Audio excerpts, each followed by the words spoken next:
वैष्णवीची सासू आणि नणंद या दोघींचे मोबाईल हे निलेश चव्हाणच्या घरातून जप्त करण्यात आले। पोलिसांनी निलेश चव्हाणला त्याच्या घरी आणलेलं होतं। वैष्णवीची सासू आणि नंडेचा मोबाईल आता याच घरातून जप्त करण्यात आलाय। निलेशच्या पुण्यातल्या घरी पोलिसांकडून त्याला आणत तिथे तपास करण्यात आला। खरं तर आपण पाहतोय की निलेश चव्हाण याला या जवळपास 1 तासांपासून पिंपरी चिंचवड पोलिसांकडून तपास जो आहे तो केला जात होता। मात्र सध्या आपण पाहतोय की निलेश चव्हाण यांना जो मोबाईल ठेवलेला होता त्याचा तपास करण्यासाठी पिंपरी चिंचवड पोलीस जे आहे ते त्याच्या घरी दाखल झालेले होते आणि आपण पाहतोय की पिंपरी चिंचवड पोलिसांकडून 1 तासापासून तपास जो आहे तो निलेश चव्हाणच्या घरी सुरू होता आणि तपासानंतर निलेश चव्हाणला घेऊन आपण पाहतोय की पोलीस जे आहेत ते या ठिकाणी निघालेले आहेत। निलेश चव्हाणचं हे राहतं घर आहे। निलेश चव्हाणचं जवळपास 4 बिल्डिंग या ठिकाणी आहेत आणि 4थ्या मजल्यावरती निलेश चव्हाण राहतो अशी माहिती आहे। सध्या पण वरच्या मजल्यावरती जाण्याचा प्रयत्न करणार आहोत की ज्या ठिकाणी आपण पाहतोय की सध्या या ठिकाणून जे आहे ते सध्या पोलीस जे आहेत ते पंचनामा करून निघालेले आहेत। मात्र 4थ्या मजल्यावरती निलेश चव्हाण जो आहे तो राहतो आणि 4थ्या मजल्यावरून पोलिसांनी जे आहे ते जाऊन त्याच्या घराची संपूर्ण झाडाझडती जी आहे ती घेतली। मोबाईल नक्की त्यानं कुठे ठेवलेला आहे? लता हगवणे, करिश्मा हगवणे यांचा मोबाईल जो आहे तो निलेश चव्हाणनं लपवलेला आहे असं पोलिसांचं म्हणणं आहे आणि पंचनामा करण्यासाठी थेट पोलीस जे आहेत निलेश चव्हाण यांच्या घरी दाखल झालेले होते। सध्या आपण पाहतोय की 4थ्या मजल्यावरती आपण जाण्याचा प्रयत्न करणार आहोत की ज्या ठिकाणी निलेश चव्हाण राहतो। निलेश चव्हाण यांच्या घरचे काही सदस्य नातेवाईक या ठिकाणी आहेत का किंवा निलेश चव्हाण या इमारतीमध्ये असताना त्यांना नक्की मोबाईल जे आहे ते कुठं लपवलेले होते याचा शोध सध्या पोलिसांना घ्यायचा। तो जवळपास 10 दिवस नेपाळ बॉर्डरवरती गेलेला होता। त्या ठिकाणी पोलिसांनी अटक केली आणि मात्र अटक केल्यानंतर सध्या आपण पाहतो की या ठिकाणी आलेले आहेत सगळे भाडेकरू राहतात। मात्र या मजल्यावरती कुणीही नाहीये, इथून वरती जाता येत नाही। कदाचित याच घरी जो आहे तो निलेश चव्हाण जो आहे तो राहत होता का अशी सुद्धा एक शक्यता आहे। मात्र 4थ्या मजल्यावरती निलेश चव्हाण जो आहे तो या ठिकाणी त्याला आणण्यात आलेलं होतं। तिजोरीमध्ये त्यानं मोबाईल ठेवला अशा पद्धतीची माहिती होती। मात्र सध्या पोलिसांकडून या ठिकाणी आल्यानंतर त्याची चौकशी जी आहे ती करण्यात आली आणि 1 तास चौकशी करून आपण पाहतो की निलेश चव्हाणला पोलीस जे आहे ते घेऊन गेलेले पाहायला मिळतात। Camera person Nagnath Sonu, Pradeep Kapse, TV9 Marathi, Pune. तर ही दृश्य आपण पाहतोय। निलेश चव्हाणच्या घरातून मोबाईल जप्त करण्यात आलेले आहेत।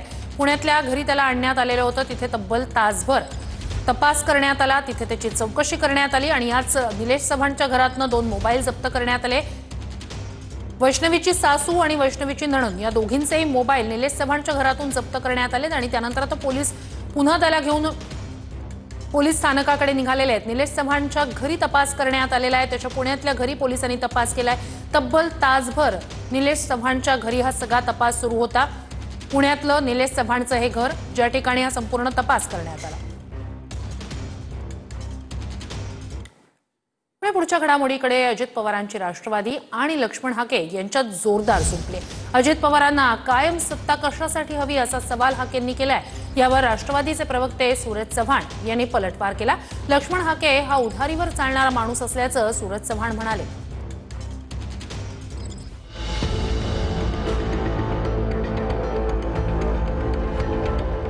लक्ष्मण हाकेंच्या टार्गेटवर गेले काही दिवस अजित पवार आहेत।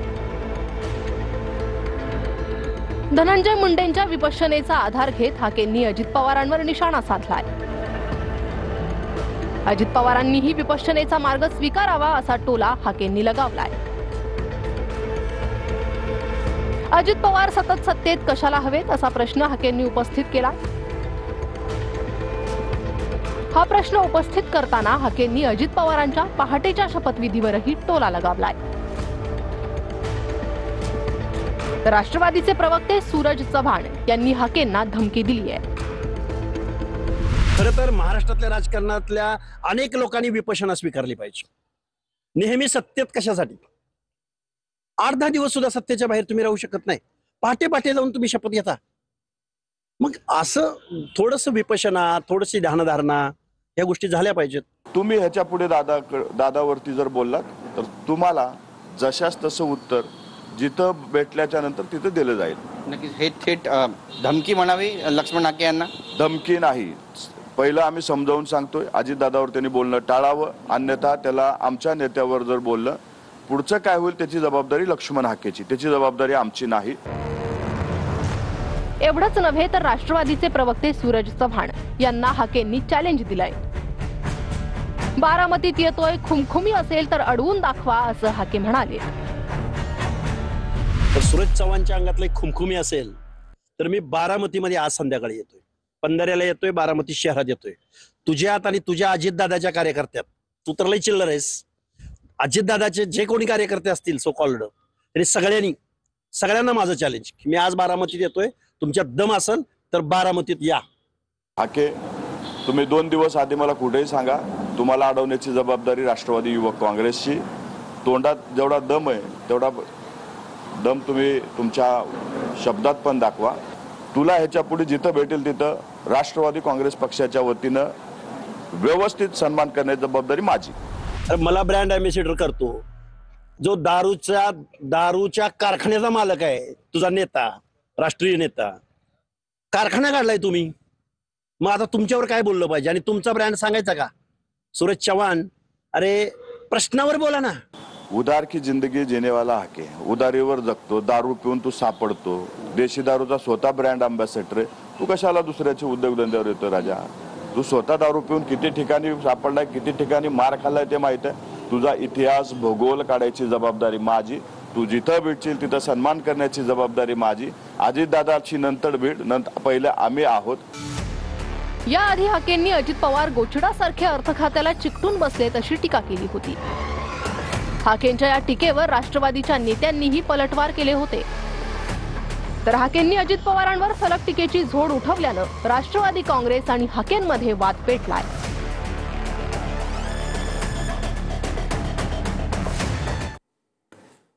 मुंबईची बोलीभाषा आता हिंदी झाली असं वक्तव्य मंत्री प्रताप सरनाईक यांनी केलं. मीरा भाईंदरमधील एका कार्यक्रमात सरनाईक यांनी केलेल्या याच वक्तव्यावरून वाद निर्माण झालाय. प्रताप सरनाईक हे भाजपची भाषा बोलतायत अशी टीका संजय राऊत यांनी केली आहे. महाराष्ट्र नवनिर्माण सेनेनंही प्रताप सरनाईक यांच्या वक्तव्यावर आक्षेप घेतलाय. मराठी माणूस नाराज असल्यानं प्रताप सरनाईक यांना हिंदीचा पुळका आला असं राजू पाटील म्हणाले. ठीक है, हिंदी तो बोली भाषा बन गई है हमारी मुंबई की. ठाणे और मीरा भाईंदर का मेरा मतदार संघ है.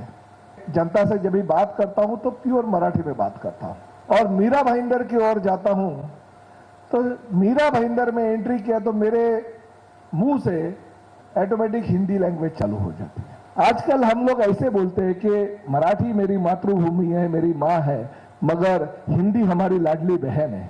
बाळासाहेब ठाकरेंनी जी शिवसेना स्थापन केली हिंदू हृदय सम्राटांनी, ही मराठी माणसाच्या उद्धारासाठी, कल्याणासाठी आणि मराठी भाषेचा सन्मान राहावा, तेव्हा लाडकी बहीण, दुसरी कोणी, मावस बहीण, आते बहीण हे प्रकार नव्हते बरं का. हेच म्हणतात आम्ही बाळासाहेब ठाकरेंचे वारसदार. त्यांचे जे कोणी नेते आहेत त्यांना विचारावं, हा जो विचार आणि भूमिका आहे मराठी संदर्भातली, हीच तुमची मुख्य भूमिका आहे का?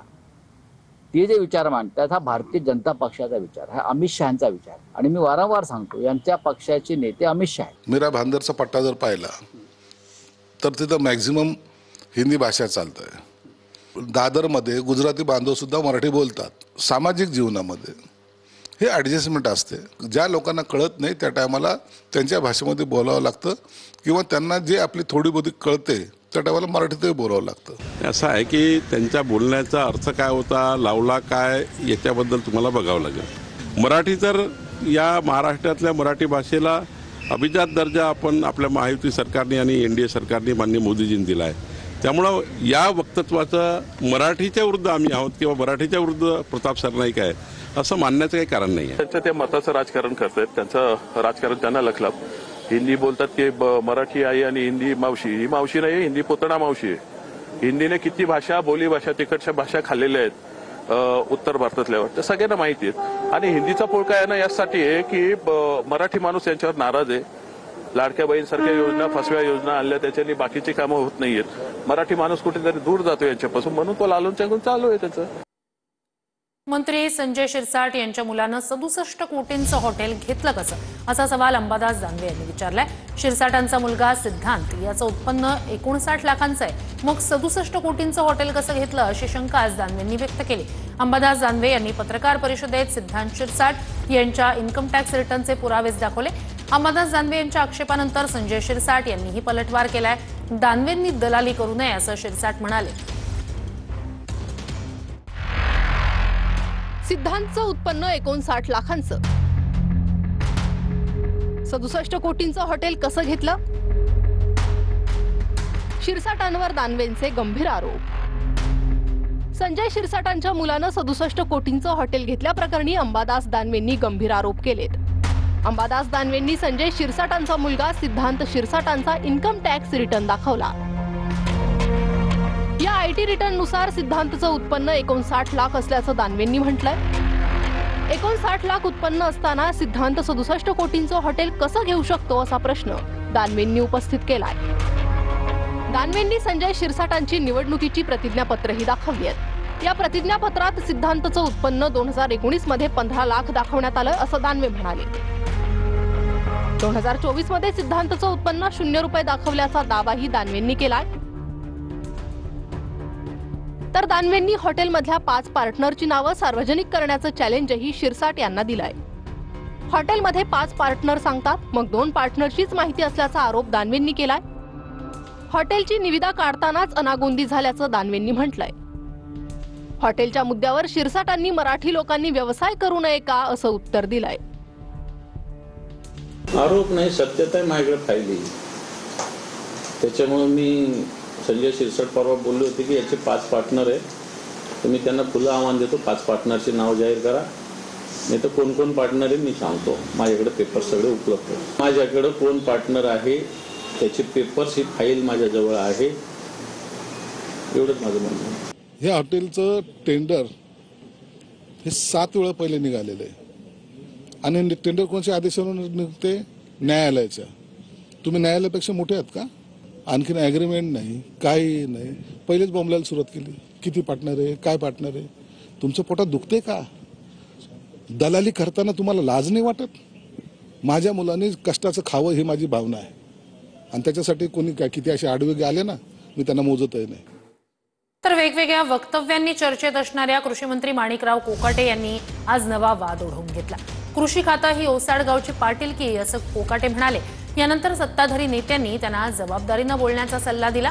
तर बोलताना भान ठेवून बोललं पाहिजे असं बावनकुळे म्हणाले.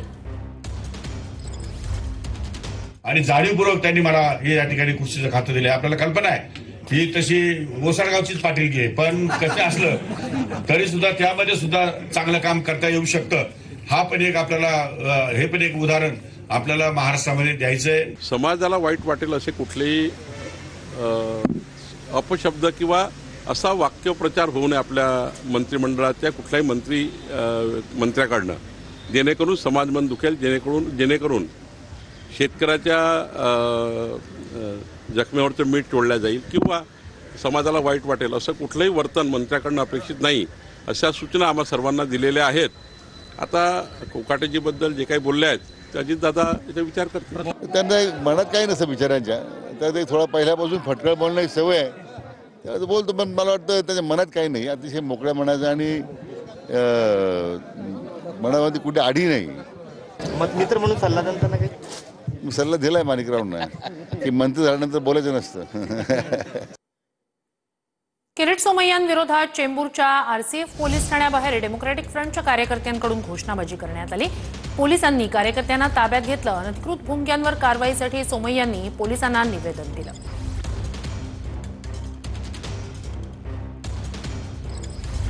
कुणाचा बाप अनधिकृत भोंगे काढताना पोलिसांना किरीट सोमय्याला थांबू शकत नाही. आणि आता धमक्या देणार आहे ना, खूप येऊन गेले. आता धमक्यांना घाबरणार नाही. आता अनधिकृत भोंगे चालणार नाहीत, दादागिरी चालणार नाही.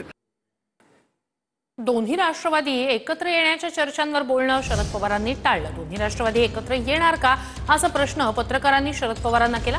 त्यावर चक्क मला माहित नाही असं उत्तर शरद पवारांनी दिलं. सध्या राज्यात दोन्ही राष्ट्रवादीत जवळीक वाढल्याची चर्चा आहे. 2 दिवसापूर्वी संजय राऊत यांनीही याबद्दल सूचक वक्तव्य केलं होतं. साहेब, गेल्या काही दिवसापासून सातत्यानं चर्चा होती की दोन्ही राष्ट्रवादी एकत्र येणार, त्या संदर्भात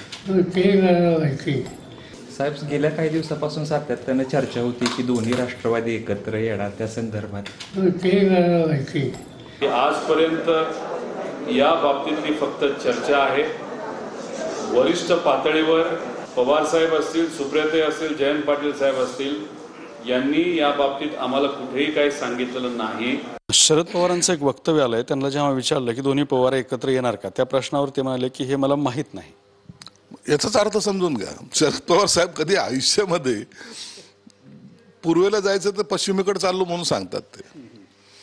म्हणून ते जे बोललेत मला माहीत नाही याचा अर्थ सर्व त्यांना माहिती आहे, फक्त नेमकं कोणत्या वेळेला करायचंय याचा मुहूर्त ते शोधतायत. तर ठाकरेंची शिवसेना आणि मनसेनं डोंबिवलीत एकत्र पाहणी दौरा केला. ठाकरे बंधू एकत्र येण्याची चर्चा सुरू असतानाच कार्यकर्ते एकत्र आल्याचं पाहायला मिळालं. पलावा पुलाची पाहणी करण्यासाठी दोन्ही पक्षाचे कार्यकर्ते एकत्र आले होते. शिवसेना मनसे पक्षाचा विजय असो अशा दोन्ही पक्षाच्या कार्यकर्त्यांनी घोषणा दिल्या. साहेबांचा ठाणे जिल्हा, शिवसेनेचा बाळे जिल्हा, जय जय जय जय जय शिवाजी, जय जय जय जय जय शिवाजी, हर हर महादेव, जिंदाबाद जिंदाबाद, शिवसेना जिंदाबाद, हिंदू हृदय सम्राट सरसेनापती बाळासाहेब ठाकरे यांचा नहीं चलेगी नहीं चलेगी, नहीं चलेगी नहीं चलेगी, नहीं चलेगी नहीं चलेगी. पुढच्या महत्वाच्या घडामोडीकडे 20+0 बरोबर किती, नांदीचा काय फरक पडणार असा टोलाच राज ठाकरे आणि उद्धव ठाकरे एकत्र येण्याच्या चर्चांवर नारायण राणेंनी लगावला. तर 20+1 लागून 200चा आकडाही होऊ शकतो असा पलटवार अंबादास दानवे यांनी केलाय. 20+0 बरोबर किती, भाजपा 134 आणि तिघांचे मिळून 200 आमदार या आमच्या देवेंद्र फडणवीस मुख्यमंत्री आहेत, त्यांना पाठिंबा. हे काय फरक पडत नाही. भाजप सहित जी काय युती की आघाडी होईल ते जिंकणार किंवा भाजप एकटं लढलं तरी जिंकणार. 20+0 वर 20+1 लागू शकतो जर ठरलं आणि नीट इमानदारीनं लढले आमोर समोर ना. पैसा, सत्ता, संपत्ती, पोलीस, ईडी, सीबीआय बाजूला करून दाखवली ना. ह्या 20+0 जे म्हणतो ना, हा प्लस बाजूला निघेल आणि 20वर 0 लागू शकतो. हे होऊ शकतं असं माझं राणे साहेबांना सांगणं. पुण्यश्लोक अहिल्यादेवी होळकर यांच्या त्रिशताब्दी जयंती निमित्तानं आमदार रोहित पवारांकडून चौंडीत महापूजेचं आयोजन करण्यात आलं होतं. रोहित पवार आणि गोपीचंद पडळकर एकाच वेळी अहिल्यादेवी होळकर यांच्या स्मारकाच्या दर्शनासाठी आले. यावेळी रोहित पवार यांच्याकडून गोपीचंद पडळकर यांच्या सत्काराचा प्रयत्न करण्यात आला, मात्र पडळकर यांनी सत्कार स्वीकारला नाही. चौंडी येथे आमदार रोहित पवार व आपण एकाच वेळी दर्शनासाठी आला होता, त्यावेळेस त्या सत्कार स्वीकारला असं दिसण्यात आलं. काय सांगा? बघा, अहिल्या देवींची जयंती आहे आणि जयंतीला अभिवादन करणं हा महत्वाचा विषय. सत्कार समारंभ काय कुठला याचा कार्यक्रम नव्हता. आपली संस्कृती आणि परंपरा आहे की आपल्या भूमीमध्ये जे कोणी पाहुणे असतील त्यांचा पाहुणचार करण्याची आपली जबाबदारी. तुम्ही बघितलं असेल सत्काराचं साहित्य सुद्धा आम्ही सर्वांनी मिळून तिथं खासदार आणि आम्ही तिथं आणलं होतं. ते थोडेसे बिझी असल्यामुळे त्यांनी तो सत्कार तिथं घेऊ शकले नाहीत कार्यकर्त्यांमध्ये.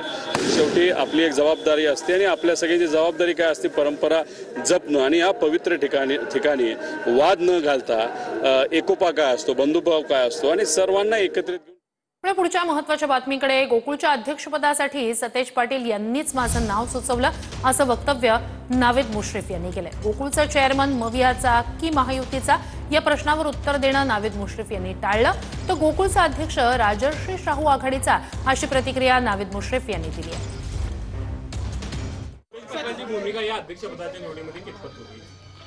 त्यांनीच नाव दिले. हम सब एक है, हम सब एक है, हम सब एक है म्हणून सांगितलं ना. राजर्षी शाहू आघाडी परिवर्तन आघाडीचा हा चेअरमन आहे. काल आम्ही सगळेच नेते मंडळी एकत्रित बसलो. कालच नाव निश्चित करून काल तो कागद माझ्याकडे देण्यात आला होता आणि मी सकाळी 2 वाजता तो विश्वासाबाजींच्याकडे दिला. आम्ही सगळ्यांनी एकमतानं हा निर्णय या ठिकाणी घेतलेला आहे, त्यामुळे त्याला कुठलाही पक्षीय रंग किंवा जो बातम्यांमध्ये तसं काही नाही. राजर्षी शाहू आघाडी म्हणूनच नावेद मुश्रीफ निवडून आलेले आहेत आणि त्यामुळं चेअरमन पदाची धुरा पुढच्या 1 वर्षाकरता आम्ही सगळ्यांनी माझ्या सकट सगळ्यांनी आम्ही निर्णय घेऊन त्यांच्याकडे दिले. तर महत्वाची घडामोड आहे. छत्रपती संभाजीनगरमधील संतोष लड्डा यांच्या घरावरील दरोडा प्रकरणात देविदास शिंदे या 7व्या आरोपीला पोलिसांनी अटक केली. गुन्ह्यात वापरलेल्या गाड्याही पोलिसांनी जप्त केल्या. याच आरोपीनं लड्डा यांच्या घरातील सोन्याची टीप दिली होती। तो एका स्कूल व्हॅनवर चालक म्हणून काम करतो।